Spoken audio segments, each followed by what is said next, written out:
Every morning in the African savanna, something dies. And that is the only reason everything else is still alive. Stay with me, because by the end of this, you're going to look at nature, any nature, completely differently. The world wakes up. This is the African savanna. Not the version from a screensaver, the real one. It stretches from East Africa across nearly 5 million square kilometers, an area bigger than the entire European Union, and almost every inch of it is alive in ways that are still surprising scientists today. The grass here doesn't just grow, it stores, it burns, it dies, and it comes back, year after year for millions of years. These grasses have roots that reach several meters underground, deep enough to survive fire, drought, and the weight of the largest animals on land. This isn't a backdrop, this is the engine. But every engine needs a driver. Meet the hero. He was born 3 weeks ago. He doesn't have a name. Names are a human thing. But he has something more useful out here, a memory, not his own, not yet. But he's surrounded by creatures who hold the oldest maps on Earth, and one day, if he survives, those maps will be his too. Right now, though, he's still figuring out what his trunk is actually for. He doesn't know it yet, but today he's going to walk through almost every story this ecosystem has to tell, and some of those stories end badly. That's just how this place works. The architects. Elephants are not just large animals that eat grass. That's like calling an architect someone who occasionally moves furniture. An adult African elephant processes up to 150 kilograms of vegetation every single day. They knock down trees, they uproot shrubs, they punch holes in the ground to reach underground water. Everything they touch is changed. Without elephants, the savanna would slowly close. The open grasslands would be swallowed by shrubs and eventually woodland. The hundreds of species that depend on open space would have nowhere to go. The elephant doesn't just live in this ecosystem, it creates it. And at the head of this herd, walking with the quiet certainty of someone who has seen every version of this landscape, is the matriarch. She is around 50 years old. In human terms, she is the institution. She knows every water source within 100 kilometers. She knows which roots flood in the rains and which dry out in August. She has walked this land for decades, and every calf behind her is learning from that walking. When she dies, that knowledge goes with her. Above them, like living watchtowers, the giraffes. The tallest mammal on Earth, standing over 5.5 meters, is not impressive despite its height. It is impressive because of it. That neck evolved for one reason: to reach the top of acacia trees that no other herbivore can touch. No competition, clean lane. But here's the part that gets overlooked. The giraffes don't just eat the trees, they shape them. By consistently grazing the upper branches, they create those famous flat-topped acacia crowns, the silhouette that defines the savanna skyline. What we call beautiful is actually just the evidence of a giraffe's lunch.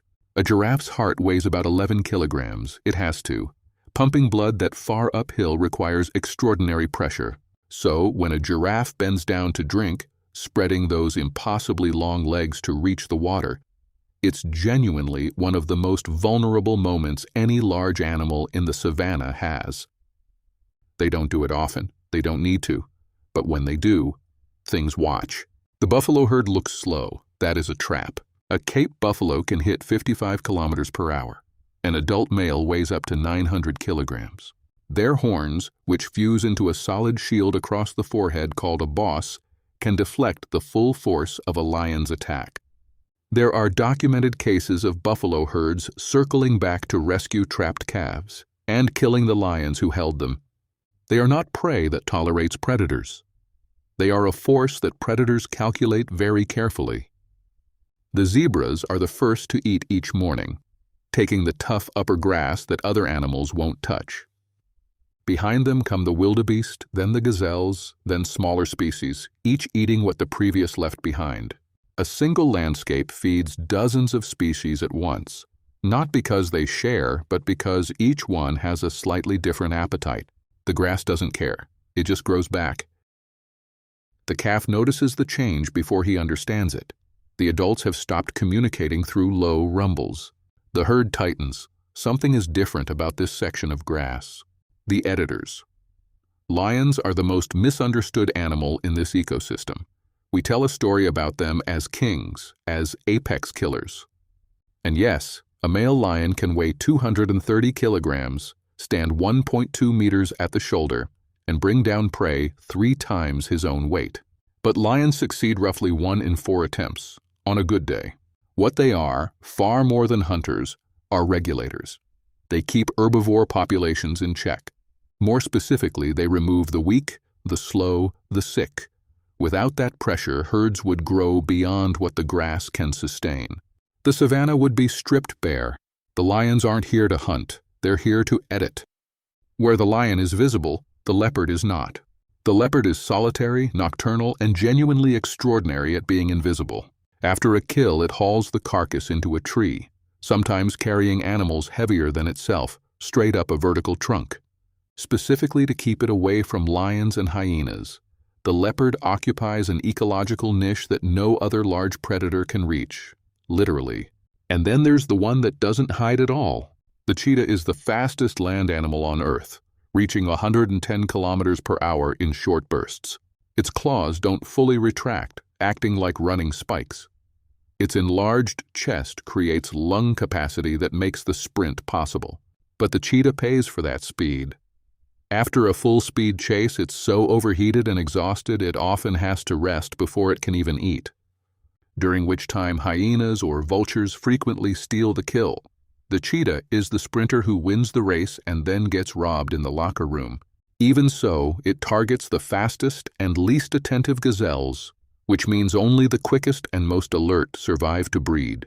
The cheetah doesn't reduce the gazelle population, it improves it. The ones following behind the buffalo herd right now are hyenas. And before you picture a scavenger slinking through someone else's leftovers, stop. Spotted hyenas are among the most sophisticated social hunters in Africa. Their clans can number up to 80 individuals, led by a dominant female. They coordinate hunts, communicate through an elaborate system of calls and postures, and their success rate is nearly 70%, higher than lions. Their famous laugh is not a laugh, it's a contact call that carries for kilometers. It's the sound of coordination, of communication. And when the hunt is done, hyenas consume almost everything, bones included. Their stomach acid can break down material that would infect the soil. Without them, carcasses would accumulate and disease would spread. The laugh you hear at midnight isn't sinister, it's essential. Water in the savanna is not a resource, it's a deadline. During the dry season, rivers become the only fixed points in a landscape that is otherwise constantly shifting. Every animal, predator and prey alike, is pulled toward the same shrinking supply. The water doesn't care about any of them. It just disappears a little every day. Hippos control this water, not in a legal sense, in a physical one. An adult hippo weighs up to 3 tons. They spend their days submerged, protecting their skin from the sun, and emerge at night to graze, sometimes walking 10 kilometers across land. Despite appearances, they are not gentle. They are extraordinarily territorial and genuinely dangerous, responsible for more human fatalities in Africa than almost any other large mammal. But their contribution to the river is profound. Hippo waste, which enters the water in enormous quantities, carries organic nutrients from land to river, feeding the entire aquatic food chain from algae upward. Every fish, every bird at this river's edge, every crocodile, all of them, at some point, are eating something that traces back to a hippo. The Nile crocodile can reach 6 meters in length. It can weigh over 700 kilograms. Its jaws generate more force than any other living animal. And right now, one of them is about 2 meters from the calf. The crocodile doesn't move. The crocodile is old, very old, possibly 40 years. It has learned over decades to read risk. A full-grown elephant cow is not a meal. It's an injury, maybe a fatal one, so it waits, as it has always waited for a better opportunity. The river isn't just a drinking point, it's a city. African fish eagles work the surface from above. Pelicans with wingspans up to 3 meters herd fish collectively into the shallows. Herons and storks stalk the edges. Kingfishers hold still and then explode into the water. Raptors are indicators. Where they thrive, the ecosystem is intact. They are the first to disappear when things go wrong, which is why their presence here, their abundance, tells you everything about the health of what lies beneath. Here's something you might not expect. More than half of the savanna's activity happens in darkness. The daytime belongs to vision. Night belongs to everything else. The spotted hyena clans are running coordinates. Leopards are moving through the canopy. African giant owls with wingspans near 2 meters are hunting in silence. Their feathers specifically shaped to eliminate sound. Their hearing capable of locating a mouse under 6 inches of grass. In the tall grass, genets and civets, slender nocturnal hunters weighing less than a small cat, threading through a world invisible to us. Mongooses move in coordinated groups, posting sentinels. And yes, they do hunt snakes, not through venom immunity as the myth goes, but through speed and neural agility that lets them read and dodge a strike in under 50 milliseconds. And then there are the builders nobody talks about. Termite mounds rising up to 8 meters high are not just insect housing. They are precision-engineered climate systems, with internal ventilation shafts that maintain a stable temperature regardless of what the outside world does. The colony inside processes dead vegetation and returns it to the soil as nutrient-rich compost. They aerate the ground, improve water retention, increase fertility. And the mound itself? Once a colony moves on, it becomes a habitat for snakes, lizards, small mammals, and birds. Plants grow taller and denser within meters of old termite mounds than anywhere else on the plain. A termite mound is a gift that keeps giving for decades after the termites are gone. The rain stopped 2 weeks early. Not unusual, not unprecedented, but in a system this finely tuned, 2 weeks early is enough. The river they drank from is now a series of disconnected pools.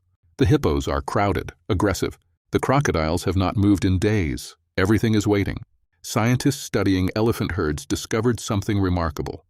Matriarchs carry knowledge of water sources they may have visited only once 30 years ago. They don't just remember routes. They remember specific locations from seasons of crisis, decades past. Knowledge that was never needed until now. The herd follows her. The calf stays at the center. They walk for hours. There is no other water for 60 kilometers. This is the part that tests everything. The calf is at the back. He is smaller than he will be. He is exactly the size that lions occasionally take. The matriarch walks forward. The herd follows, slowly, deliberately. They do not run. They do not scatter.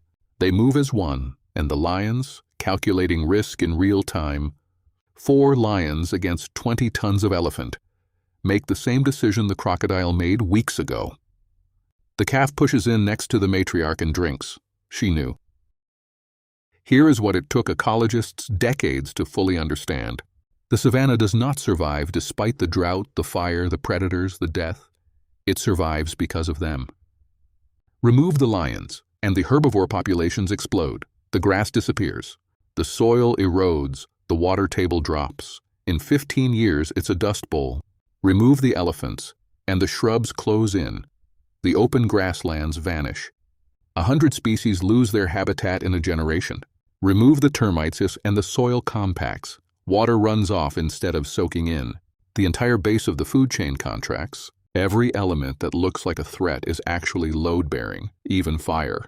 Lightning strikes the dry season grass and it burns, fast, surface level, leaving the deep root systems untouched. Within 2 weeks, the most nutritious, protein-rich grass in the ecosystem appears on that blackened ground. Herds travel towards fire. Predators follow herds. The entire chain moves together, not away from destruction, but toward what destruction leaves behind. Every death feeds 10 lives. The savanna isn't a place where life tries to survive. It's a machine that runs on change. It always has been. The question is not whether it can handle chaos. It has been handling chaos for millions of years. The question is whether it can handle us. National parks protect more than animals. They protect the full operating system. The fire cycles, the migration routes, the predators, the parasites. Remove any layer, and the remaining layers compensate badly. The most successful conservation projects today aren't the ones that fence animals in. They're the ones that bring local communities into the system. As rangers, as guides, as landowners with economic reasons to want the ecosystem intact. Where people become part of the loop holds. Where they're excluded from it, it breaks. Tomorrow morning something will die here. A zebra maybe, or a young wildebeest that couldn't keep up, or a fish in a pool that's going to be dry by Wednesday, and because of that death, something else will live. This calf will grow up in a world that has been shaped by 10,000 years of death and response, loss and recovery, fire and rain. Every inch of it is the result of that process. He will learn the roots. He will remember the water holes. One day, if the world gives him the room he needs, he will lead his own herd through a crisis that hasn't happened yet. To a water hole he visited once, 50 years before. Because that's what the savanna does. It carries its knowledge forward through the living. The savanna doesn't need saving in the dramatic sense. It doesn't need us to fix it. It has been running longer than our species has existed, and it knows exactly what it's doing. It just needs us to get out of the way. Every morning in the African savanna, something dies. And that is the only reason everything else is still alive.